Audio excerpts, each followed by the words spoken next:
When I want to get my RC on, I go to Crawler Ted's garage.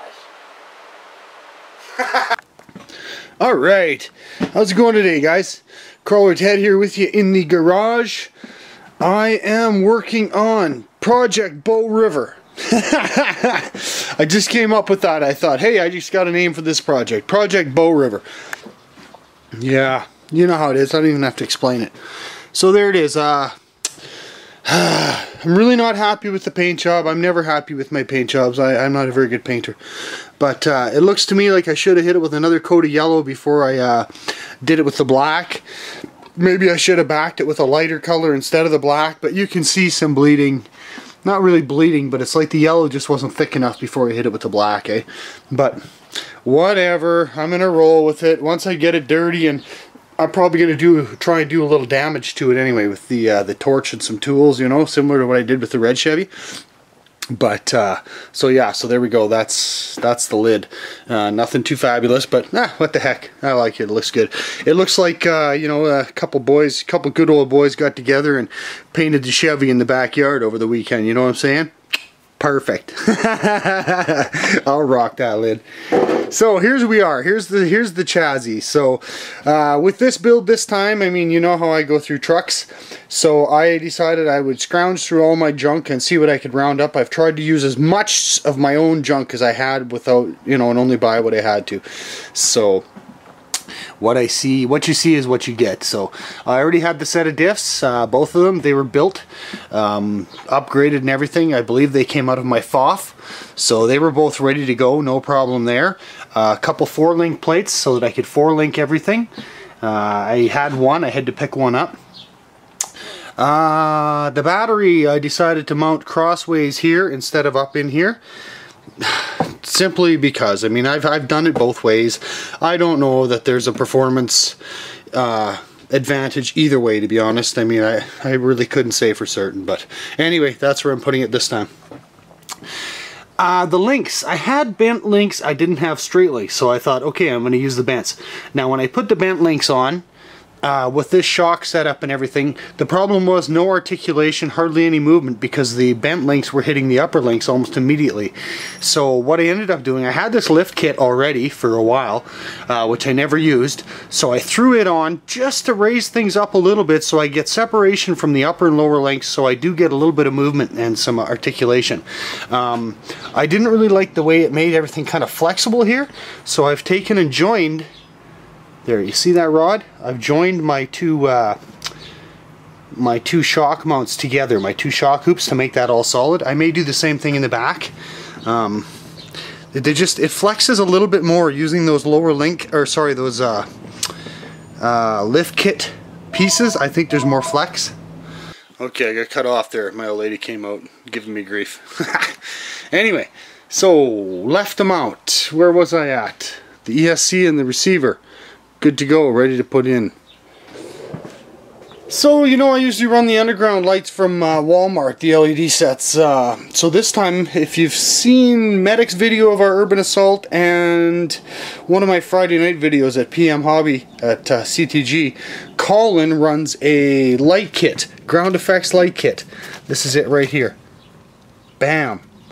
This thing's pretty awesome. It's got, it's multicolor, color changing, it does all kinds of stuff. HobbyLEDs.com, ground effects light kit.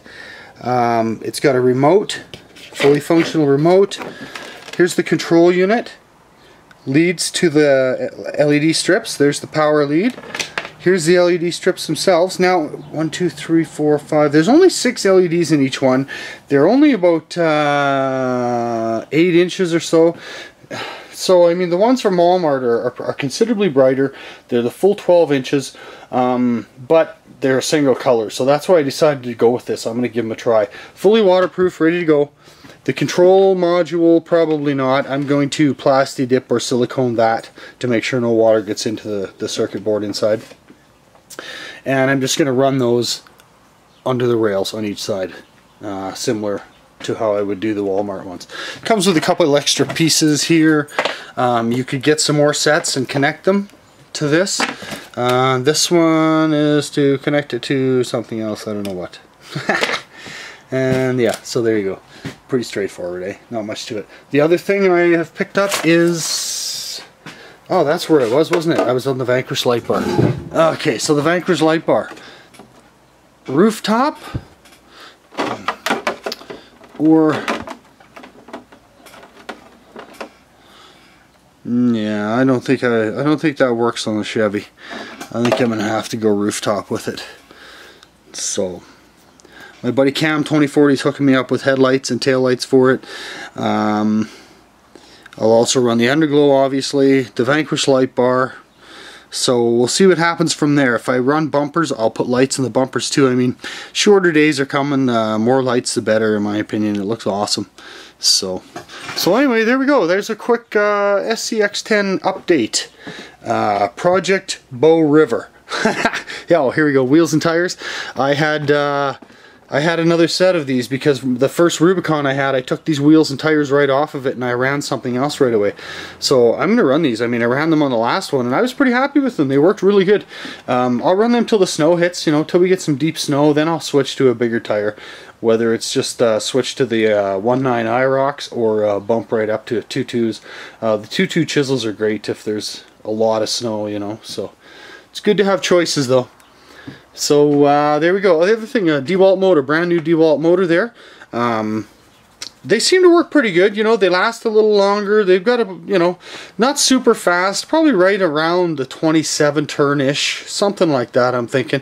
So what I've done to compensate is instead of the 87 spur, I'm running an 80-tooth spur, and I've got the 20-tooth pinion right now. That might be a little much. I might drop that to an 18 or 17 tooth. I was just, again, just trying to kind of see what I had laying around and use that up. So I do have a variety of them. So, and I can run this on 2 or 3 cell with that ESC, as I was saying. So that might make the difference. You know, if I want to do some chewing or whatever, I could throw a 3 cell in there and rip it up. So, yeah, okay, well, I guess that's it. We got a run coming Saturday night. We're going to kind of do another urban run. So I'm trying to get this thing ready to go for that. I should be able to do it. I don't see any major problems. Oh, hey. Another thing, really funny. I painstakingly marked out where my body posts go through in the lid before, you know, before I painted it or anything. I spent, you know, 10 minutes making sure everything was dead center, bang on. I wanted these posts to be exactly perfect, no mistakes, no issues. This morning I came out, I painted everything last night. I came out this morning. I wanted to see how crappy my paint job looked, so I peeled the plastic off immediately off of the body. And I forgot to mark the holes first. So all that work to make sure my posts were going to go through where I wanted them, gone. History. Now I have to do it with a painted body. I hate it when that happens. And it happens occasionally. Anyway, yeah, check it out, man. Watch for Project Bow River out on the trails. Coming soon. Have a good one, guys. Thanks.